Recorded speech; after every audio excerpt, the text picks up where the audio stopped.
You should be looking out for these teams this offseason. Offseason in the NBA is just hours away from officially beginning, and there are a couple teams in the Eastern Conference that have some question marks around them. The first one is none other than the Boston Celtics for a multitude of reasons.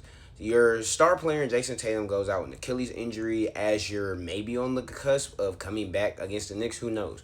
But going into next season, with the evolving landscape of the NBA, you have to navigate how you're going to go about next season without Jason Tatum. Do you tank and try to get a higher draft pick and sell assets, which we've seen them do? They traded Kristaps Porzingis and Drew Holiday, two players who had their own issues themselves, and it was better to get them off the books.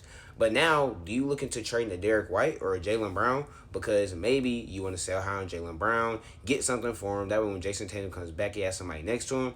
And do you sell on a Derek White who, yes, he has been probably the best role player in the NBA, but he's starting to get up there, and you probably could get some good value for him. Next team is the Cleveland Cavaliers for obvious reasons. They made a big trade yesterday by getting Lonzo. That's cool. But a team that won 64 games this past season was the #1 seed in the East, and yet you have a crazy injury bug that hit you in the second round. But even before that, you were getting smoked by the Indiana Pacers. Where do you go from here? You're the best team in the East. You had probably one of the best assembled rosters inside the entire NBA, and you were supposed to compete with the Thunder this year for a championship.